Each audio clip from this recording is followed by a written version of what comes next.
Queridos, nesses últimos dias eu tenho ministrado uma palavra em vários lugares que eu quero compartilhar com vocês hoje à noite. Abra a sua Bíblia e eu quero que você abra a sua Bíblia no Evangelho segundo Mateus, capítulo de número 7. Evangelho segundo Mateus, capítulo de número 7. Eu quero que você abra a sua Bíblia. Eu vou até pedir que não coloque no telão, porque eu quero que as pessoas leiam na Bíblia, tá bom? Legal. Verso de número 24. O Sermão da Montanha está em Mateus capítulo 5, capítulo 6, capítulo 7. O Sermão da Montanha está no capítulo 5, 6 e 7 de São Mateus.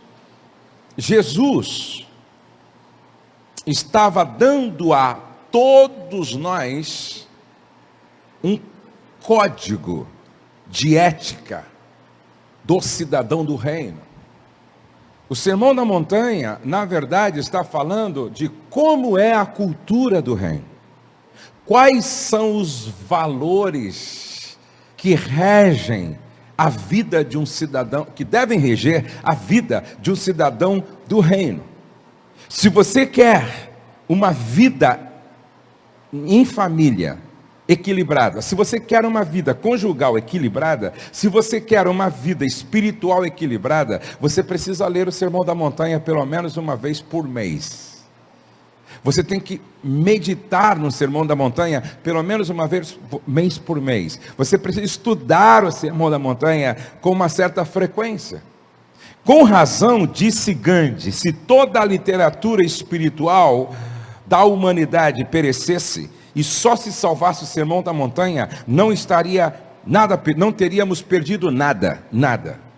Como é que Jesus termina o Sermão da Montanha? Termina assim, usando uma figura de linguagem, não é? Mas ele termina assim, verso 24: todo aquele, pois, que ouve, diga, ouve.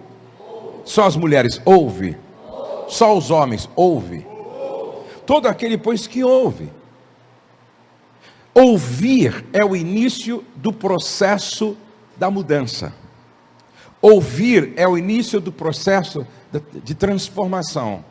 Ouvir é o início de tudo aquilo que nós queremos que Deus faça em nós e através de nós. Não foi por acaso que Jesus disse para 7 igrejas da Ásia Menor: quem tem ouvidos para ouvir, ouça. Quem tem ouvidos para ouvir, ouça. Quem tem ouvidos para ouvir, ouça. Quem tem ouvidos para ouvir, ouça. Por que Deus nos deu 2 ouvidos e uma boca? Interessante. Por que Deus nos deu 2 ouvidos e uma boca? Porque nós precisamos ouvir mais e falar menos. Quando eu falo, eu não aprendo nada. Eu só aprendo quando eu ouço. Enquanto eu estou falando, eu não estou aprendendo. Enquanto eu estou ouvindo, eu estou aprendendo. A Bíblia diz em Provérbios que quem sabe ouvir faz a sua morada entre os sábios. Todo aquele, pois, que ouve estas minhas palavras. Agora, quem aqui sabe que refrigerante faz mal? Levante a mão, bem alto, bem alto. Quem sabe, tem certeza que refrigerante faz mal? Levante bem alto a mão assim, por favor. Quem toma refrigerante? Levante a mão. Estranho. Quem aqui sabe que açúcar faz muito mal mesmo? Levante a mão assim, por favor. Quem é que usa açúcar? Percebe? Por isso que Jesus disse assim, todo aquele, pois, que ouve estas minhas palavras e as pratica. Diga, pratica. Qual é o grande problema hoje da igreja evangélica brasileira? Se ouve muito, se pratica pouco. Por que nós temos uma igreja com 35 milhões de crentes que não causam impacto na nação? Por que nós temos uma igreja tão grande no Brasil, mas que não causa um impacto na sociedade, um impacto na nação. Por quê? Porque nós somos uma igreja que ouve muito e pratica pouco.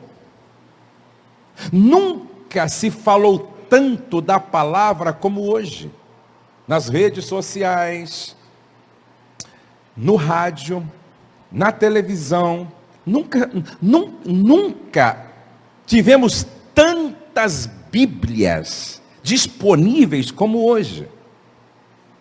A gente ouve a palavra, mas não obedece. E eu quero dizer para você que orar sem obedecer é abominável para Deus. Está em Provérbios isso. Aquele que não obedece à palavra, não pratica até a sua oração, é abominável. Orar sem obedecer, não pode. Jejuar sem obedecer, não pode. Dizimar, ofertar, como que se estivesse barganhando com Deus, também não funciona. Preste atenção, que a Bíblia diz, é melhor obedecer do que sacrificar. É melhor obedecer do que sacrificar. A todo aquele, pois, que ouve estas minhas palavras e as pratica, será comparado a um homem prudente, um marido prudente, uma esposa prudente, um pai prudente, uma mãe prudente, um sogro prudente, uma sogra prudente, uma nora prudente, inteligente, que edificou a sua casa sobre rocha. A rocha, diga rocha. Rocha são os princípios do reino. Rocha são os valores do reino de Deus.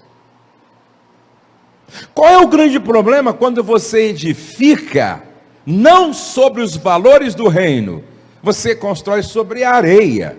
E sobre a areia o casamento cai, sobre a areia a família cai, sobre a areia o seu projeto de vida não é sustentável. A única maneira de o nosso projeto de vida ser sustentável é quando nós construímos sobre os valores da palavra, os princípios da palavra. E Jesus diz, sabe por que vocês têm que construir bem sobre princípios e valores? Porque a chuva vai cair, os rios vão transbordar, os ventos vão soprar, vão dar com ímpeto contra o seu projeto de vida.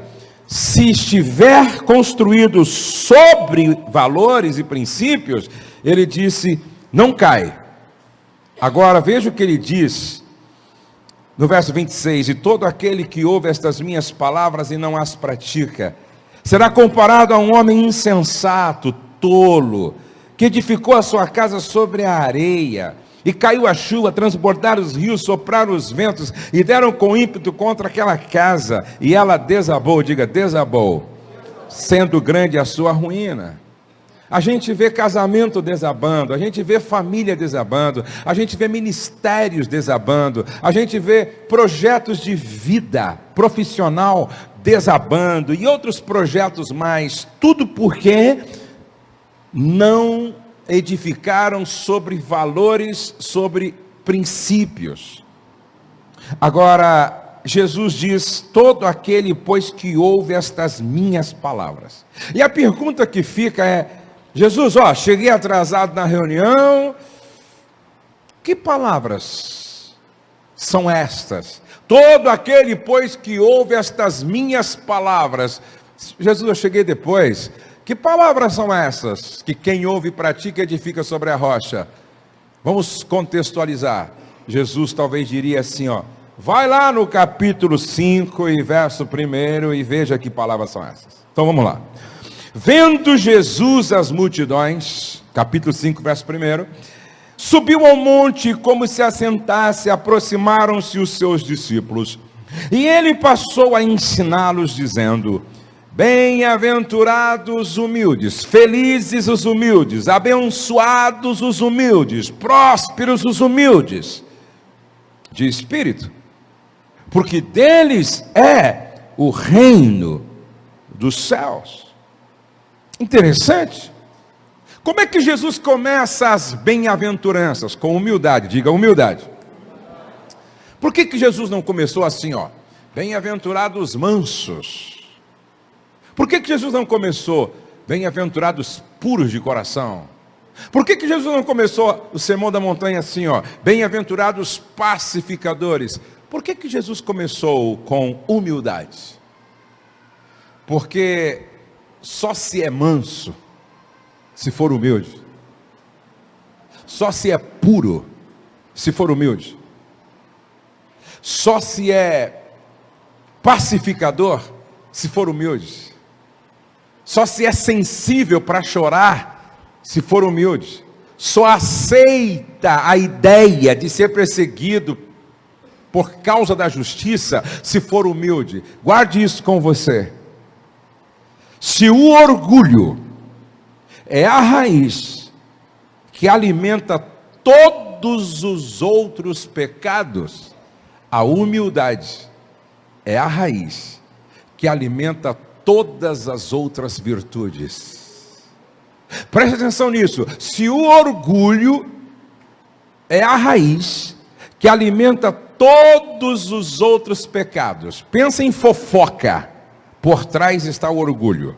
Pensa em inveja, por trás está o orgulho. Pensa na mentira, por trás está o orgulho. Pensa na idolatria, por trás está o orgulho. Pensa no adultério, por trás está o orgulho. O orgulho é o pecado de todos os outros pecados, ou seja, está por baixo de todos os outros pecados. O orgulho é a raiz que alimenta todos os outros pecados.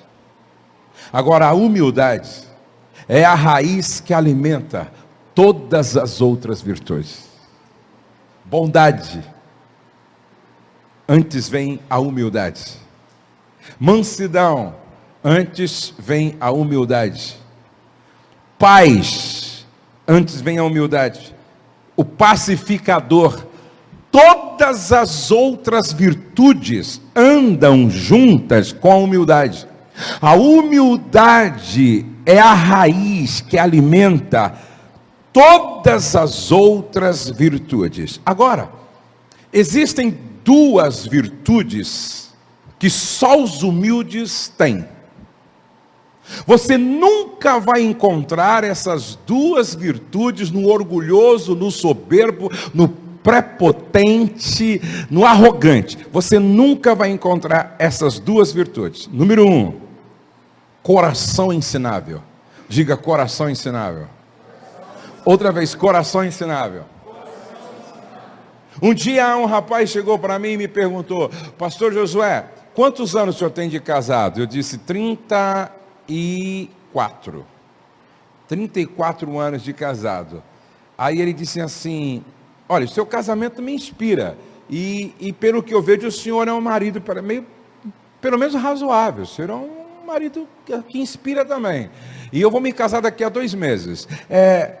Qual a qualidade que um homem tem que ter para ser um bom marido?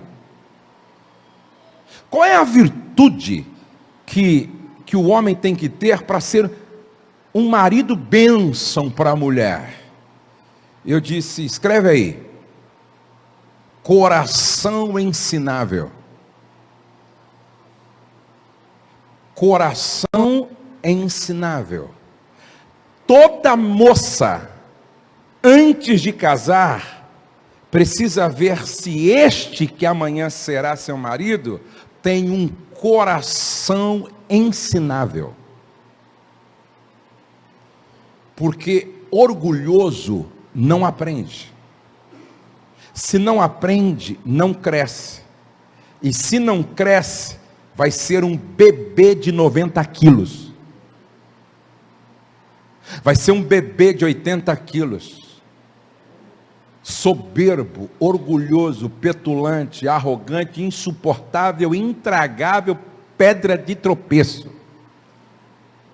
Tribulação. Ei, disse para ele: quer ser um grande marido? Tenha um coração sempre pronto para aprender. Aí uma outra moça, mesma coisa, me perguntou: o que é que eu preciso para ser uma mulher virtuosa? Coração ensinável. Coração ensinável. Coração ensinável. Só os humildes têm uma atitude de contínuo aprendizado. Agora, quais são as 4 qualidades de uma pessoa ensinável? 4 qualidades de uma pessoa ensinável. Número 1, ela não acha que sabe tudo. Uma pessoa ensinável não acha que sabe tudo. Segundo, uma pessoa ensinável não acha que está sempre certa, que tem razão sempre. Você conhece pessoas assim? Que briga, perde a noite, perde o final de semana, perde a festa, perde o namoro, perde o jantar, perde as férias, brigando sempre, porque ela acha que sempre está certa. O humilde é ensinável, e o ensinável não acha que sempre está certo. Terceiro, uma pessoa ensinável nunca se vangloria. Esse cara sou eu. Eu sou o cara, eu sou a mulher, eu. Não se vangloria. Por último, uma pessoa ensinável não julga as outras pessoas. Não julga as outras pessoas. Olha o que disse o Mário Sérgio Cortella. O Mário Sérgio Cortella, que é um dos maiores filósofos do Brasil, deveria ser crente. Olha o que ele disse: o humilde sabe que não sabe tudo. O humilde sabe que não sabe o que o outro sabe. O humilde sabe que ele e a outra pessoa saberão muito mais juntos. O humilde sabe que não sabe tudo. Sabe que não sabe o que o outro sabe. E sabe que juntos saberão muito mais. O humilde, disse o Mário Sérgio Cortella, a pessoa humilde sabe que ainda não cresceu aquilo que pode. A pessoa humilde sabe que ainda não cresceu aquilo que pode. Deixa eu dizer uma coisa para vocês. Quem não se assenta para ouvir, porque acha que está maduro e não precisa mais aprender nada, sabe qual é o seu próximo estágio? Apodrecer. Quem se acha maduro, porque já sabe tudo, o seu próximo estágio é apodrecer. A pessoa humilde sabe que não sabe tudo. Disse o grande sábio: o que eu sei é que eu nada sei. A Bíblia nos fala de algumas pessoas que não tinham um coração ensinável. Vamos ver 4. A primeira é Caim. Quem já leu a história de Caim na Bíblia, levante a mão assim, por favor. Irmão de Abel. Aquele que assassinou o próprio irmão por causa da inveja. Pergunto, quem foi o pai de Caim? Lembram? Quem foi o pai de Caim? Outra vez, quem foi o pai de Caim? Agora, quem foi Adão? Adão foi o primeiro homem criado a partir do barro. Deus faz um boneco, sopra nas suas narinas, e quando Adão ganha vida, quem ele contempla primeiro? O próprio Deus. Adão foi o único homem que andou no jardim do Éden com Deus durante o tempo que ele lá esteve, à tarde recebendo a visita do Eterno, como o pai que visita o filho toda a tarde. Ninguém teve maior intimidade com Deus do que Adão. Quem é que gostaria aqui de ter um pai que andou com Deus, foi íntimo de Deus, falou com Deus, conheceu Deus como ninguém mais? Quem gostaria de ter um pai assim? Levante a mão, só para ouvir essas histórias do Éden. Levante assim. Agora eu pergunto, apesar de Caim ter esse educador que andou com Deus, esteve com Deus, foi criado por Deus como o primeiro. Caim aprendeu alguma coisa, sim ou não? Caim aprendeu alguma coisa, sim ou não? Sabe como é que a Bíblia descreve Caim? Arrogante, soberbo, mal-humorado, estúpido, um imbecil. É assim que a Bíblia descreve Caim. Caim não está na galeria dos heróis da fé. Ele não tinha um coração ensinável. Ele não era humilde. O outro, Ló. Quem foi o educador de Ló? Abraão. Abraão, ninguém creu igual a ele. Ninguém. Ninguém creu ao ponto de ouvir Deus pedindo o seu filho único. Entre ele e Sara, seu filho único, a quem ele muito amava, filho da promessa. Deus pede Isaac, e esta era a instrução: leva Isaac até Moriá, coloca ele sobre um altar, pega um punhal, um cutelo, e oferece ele como um cordeiro imolado a mim. Ele obedece, e faz o que Deus havia dito, e leva até Moriá, e coloca sobre o altar, e pega o cutelo. No coração ele já tinha sacrificado Isaac.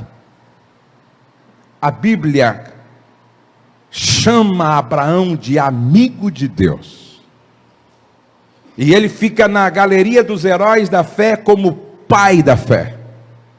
Você queria ter um educador assim? Você queria ter um mentor assim? Quem queria ter assim um educador, um mentor, um discipulador assim? Levante a mão assim. Agora eu pergunto, Ló aprendeu alguma coisa? Não. Nada. Por quê?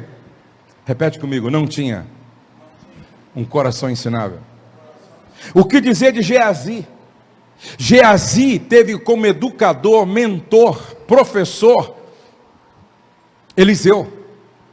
Eliseu foi um dos maiores profetas de Israel. Ele fez o dobro dos milagres que fez Elias. Eliseu, o profeta da graça. Eliseu tinha tanta unção que mesmo depois de morto, jogaram um morto sobre os seus ossos e o morto ressuscitou. É brincadeira você ter um professor desse nível, você ter um mentor desse nível, você ter um pastor desse nível, você ter um líder desse nível. Agora eu pergunto, o que Geazi aprendeu? Geazi não está na galeria dos heróis da fé. Geazi é lembrado como um leproso, e a lepra que veio sobre ele foi por causa da sua estupidez, da sua ignorância, da sua soberba, da sua avareza. Ele não aprende nada. O que dizer de Sansão? Você já parou para pensar que Sansão nasceu de uma maneira especial? Os pais de Sansão recebiam visitas angelicais. Os pais de Sansão conversavam com anjos que se manifestavam para eles. O nome Sansão foi dado por um anjo. O nascimento de Sansão foi anunciado por anjos. Sansão nasce sabendo qual seria a sua missão e propósito. Tamanha era a comunhão e intimidade dos pais dele com Deus. Agora eu pergunto, como é que Sansão termina sua história? Termina se matando para matar os seus inimigos. Ou seja, ele termina usando a própria unção como uma estratégia para matar os inimigos. E outro dia alguém me perguntou assim: pastor, Sansão se suicidou? Não. Suicídio, gente, é quando uma pessoa tira a própria vida tentando fugir de uma dor. Presta atenção. Uma pessoa com depressão, quando ela se suicida, na verdade ela está tentando fugir, amenizar uma dor. Isso é suicídio. Sansão usa uma estratégia de guerra. Sansão não estava se suicidando porque estava com depressão. Sansão não estava se suicidando porque a namorada desistiu dele. Sansão não estava se suicidando. Não, Sansão estava usando uma estratégia de guerra. E como prova disso, que ele morre, mas em resposta, ou seja, ele morre, mas era Deus respondendo um pedido que ele fez. Mas essa não é a melhor forma de terminar uma história, porque ele termina cego, nas mãos dos inimigos, sendo tratado como um palhaço. Por quê? Porque como Nazireu não podia cortar o cabelo, ele entrega o segredo para Dalila. E Sansão vai cometendo trapalhadas. Ele não aprende com os próprios erros, ele não aprende com os erros dos outros, ele não aprende com o pai, não aprende com a mãe, não aprende com o mentor, não aprende com os amigos. Então preste atenção, Caim. Como é que ele termina? Marcado, amaldiçoado. Ló fica na história com marcas terríveis. Geazi leproso. E Sansão termina mal. Por que eu estou falando tudo isso? Presta atenção. O teu sucesso não depende da competência do seu educador, mas da sua humildade para aprender. O teu sucesso não depende da competência do seu líder, mas do nível de submissão do teu coração. Porque eu posso mostrar o contrário para você. Quem era Saul? Líder de Davi, péssimo. Quem foi Davi? Homem segundo o coração de Deus. Percebe? Percebe como, quem foi, por exemplo, Noemi? Uma mulher frustrada, amarga, decepcionada com a própria vida. Ruth foi sua discípula. Quem foi Noemi, a líder, e quem foi Ruth? Ruth foi uma mulher tão honrada por Deus por causa das suas atitudes, que não sendo judia, mas sim moabita, ela está inserida na genealogia de Jesus. Isso significa dizer que mesmo que o mentor, o pastor, o professor, o líder não for aquilo que deveria ser, se você tiver um coração submisso, se você tiver um coração ensinável, Deus te exaltará. Vamos ver a diferença? Dá uma olhadinha na diferença. Davi. Você sabia que pecados que você encontra na vida de Davi, você não encontra na vida de Saul? Não está na biografia de Saul que ele adulterou com uma mulher de um dos seus comandados. Depois, para esconder o adultério e a gravidez dessa mulher, ele mandou matar o subalterno e por um ano viveu de forma hipócrita no palácio. Você não encontra esse tipo de pecado na vida de Saul. Mas por que Saul termina em suicídio e Davi termina levando o título de homem segundo o coração de Deus? Por quê? Quando você lê o Salmo 119, por 9 vezes você vê Davi dizendo assim: ensina-me, ó Deus, ensina-me, ó Deus, ensina-me, ó Deus, ensina-me, ó Deus, ensina-me bom juízo e ciência, pois criei nos teus mandamentos. Ensina-me, ó Deus. Sabe o que Deus está procurando aqui hoje? Não é gente perfeita, mas gente com um coração ensinável. Não é gente pronta, mas é gente com o coração ensinável.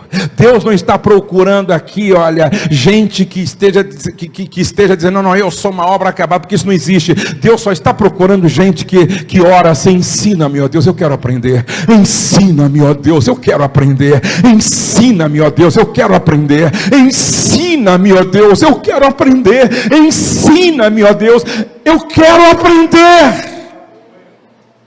Você não encontra esse tipo de oração na vida de Saul. Você não encontra esse tipo de oração em Ló, nem em Sansão, nem em Caim. Pelo contrário, você não encontra Caim arrependido de nada. Mas você encontra Davi no Salmo 51 dizendo: não retires de mim o teu espírito, que venha à tona toda a verdade. E Davi chega ao ponto de dizer o seguinte: faça comigo o que tu achas que deve fazer. Faça comigo, ó Deus, o que tu achas que devas fazer. Eis-me aqui, Senhor. Ele torna o seu arrependimento mais escandaloso do que o seu pecado, porque ele tinha um coração ensinável. Todo marido que tem um coração ensinável, ele vai se tornando homem segundo o coração de Deus.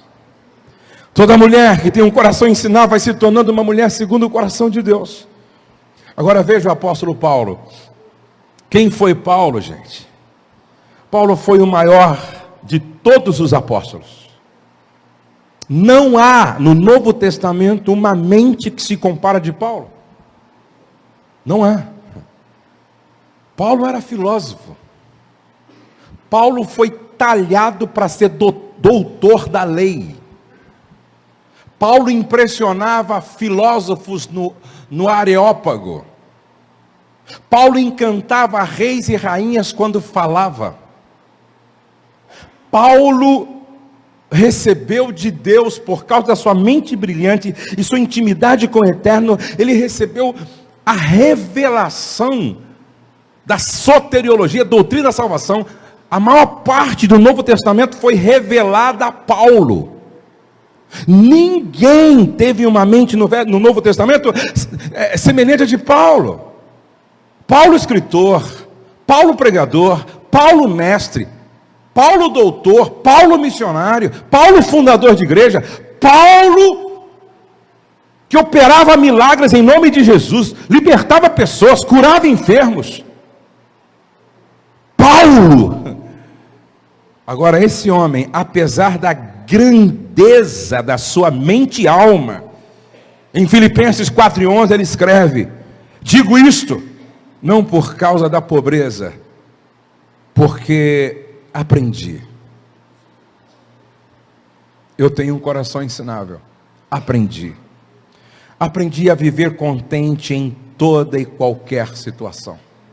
E quando ele escreve aos Coríntios, capítulo 13, verso 11, ele diz assim, ele deixa claro que quem tem um coração ensinável alcança a maturidade. Um coração ensinável nos leva à maturidade. Ele diz: quando eu era menino, falava como menino, sentia como menino, pensava como menino, mas porque eu aprendo, porque eu sou ensinável, porque eu ouço como alguém que não sabe tudo, como convém saber ainda, porque eu estou sempre aberto para aprender, eu cheguei a ser homem, eu cresci, eu amadureci, e quando eu amadureci, desisti das coisas próprias de menino. Você tem um coração ensinável? Você aprende com a sua esposa? Você aprende com o seu marido? Você aprende com os seus filhos? Você aprende com os seus mentores? Você aprende com os seus próprios erros? Você aprende com os erros dos outros? Você aprende ouvindo mais do que falando? Você aprende lendo a palavra? Você aprende lendo bons livros. Você aprende ouvindo boas mensagens. Pergunto: você é melhor hoje do que ontem? Você é melhor hoje do que a semana passada? Você é melhor hoje do que o mês passado? Você faz essa autoavaliação? Toda noite você se pergunta: o que eu aprendi hoje?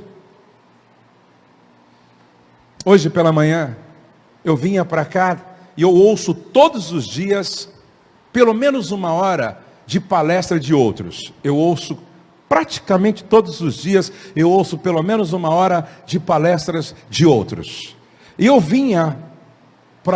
ia para o aeroporto e ouvi o doutor Pedro Calabres falando sobre liderança transformadora. Quando eu terminei de ouvir aquela palestra, eu chamei os meus filhos e disse: vocês vão separar uma hora hoje e vocês vão assistir essa palestra. Vocês vão separar uma hora hoje, Letícia, Douglas, Felipe, Pedro, e depois eu quero falar com vocês sobre esta palestra. Mandei para o pastor Elias e para outros pastores da nossa igreja, e para aqueles que eu considero meus filhos e discípulos, eu disse: tire uma hora, reflita sobre essa palestra. E cada vez que eu ouço uma palestra inspiradora, eu me torno uma pessoa um pouco melhor. Sabe por quê? Porque eu tenho um coração ensinável. Eu não quero ser Sansão. Eu não quero ser como Caim. Eu não quero ser como Ló. Eu não quero ser como Geazi. Quem era Abigail? Abigail, uma das mulheres mais sábias da Bíblia. Abigail, uma das mulheres mais inspiradoras da Bíblia. Abigail, uma das esposas mais exemplares da Bíblia. E o seu marido, Nabal. Você sabe o que significa Nabal? Louco, imbecil, insensato, louco. Nabal foi tão longe na sua estupidez, que Deus olhou e disse: chega, vou matar esse cara. A Bíblia diz que Deus matou Nabal porque não suportou sua estupidez. Por que eu estou dizendo tudo isso? Você pode ter um pai como Adão. Se você for estúpido, você morrerá como Caim.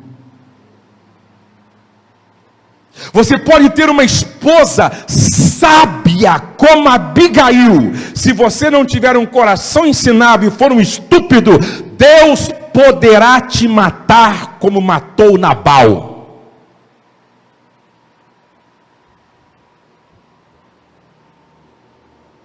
Você pode ter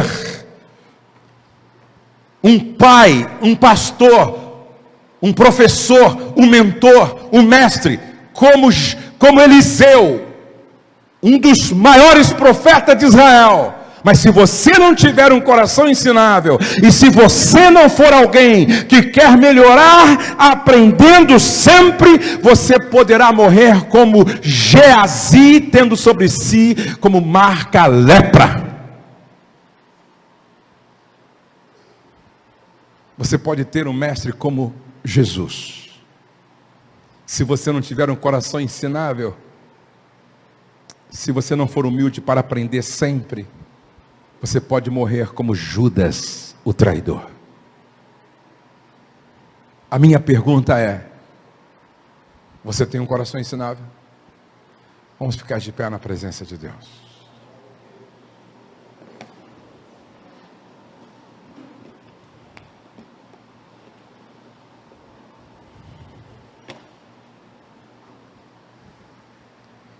Quem quer deixar o seu lugar e vir aqui na frente, dizendo: Senhor, que durante toda a minha existência, eu tenho um coração ensinável. Guarda meu coração da soberba, da arrogância, da presunção. Eu quero ter um coração ensinável. Se você quer isso, vem aqui orar comigo, aqui na frente. Essa é uma chave. Esse é um segredo. Ensina-me, ó Deus, todos os dias. Ensina-me, ó Deus, todos os dias. Ensina-me o teu juízo. Ensina-me os teus caminhos. Ensina-me a tua vontade. Ensina-me a andar na tua presença. Ensina-me a viver na presença dos homens. Ensina-me a ser marido. Você ora a ser esposa.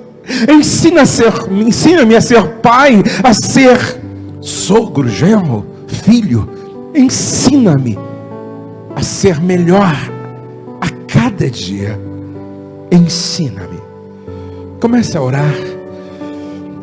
Senhor nosso Deus e nosso Pai, Deus que nos conhece por dentro e por fora, Deus que nos conhece desde o ventre da nossa mãe, Deus que nos conhece dentro e fora da nossa casa, Deus que nos conhece aonde ninguém mais nos conhece, nos vê, nos enxerga, Deus que sabe por onde nós andamos, Deus que sabe os caminhos que trilhamos, Deus que conhece o nosso coração. Quantas vezes somos orgulhosos, quantas vezes somos egoístas, quantas vezes não prestamos atenção nas lições que o Senhor quer nos ensinar. Senhor, mas nós nos rendemos à tua palavra nesta noite, nós nos rendemos à soberania do teu Espírito nesta noite, nós nos rendemos àquilo que o Senhor ministrou ao nosso coração nesta noite. Dá-nos um coração igual ao teu, dá-nos um coração ensinável, dá-nos um coração, ó Deus, inclinado sempre para aprender todas as lições que o teu Espírito quer nos ensinar, seja com amigo, seja com mentor, seja com educador, seja com discipulador, seja com o pastor, seja com os pais, seja com o cônjuge, seja com os filhos, seja com a dor.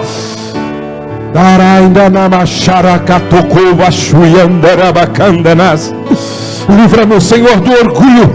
Livra-nos, Senhor, do egocentrismo, do egoísmo. Livra-nos, Senhor.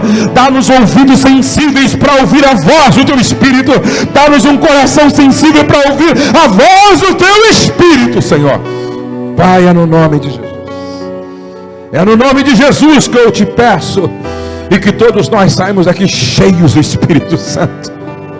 Que todos nós saímos daqui cheios, transbordando da tua palavra, Senhor. E que esta palavra resulte em mudança de comportamento, mudança de atitude, Pai. No nome de Jesus. Amém, Senhor. Dê um abraço em 10 pessoas e diga assim: nunca mais seremos o mesmo depois dessa noite. Em nome de Jesus, nunca mais seremos os mesmos. Abrace mais pessoas e diga: nunca mais seremos os mesmos. Nunca mais seremos os mesmos.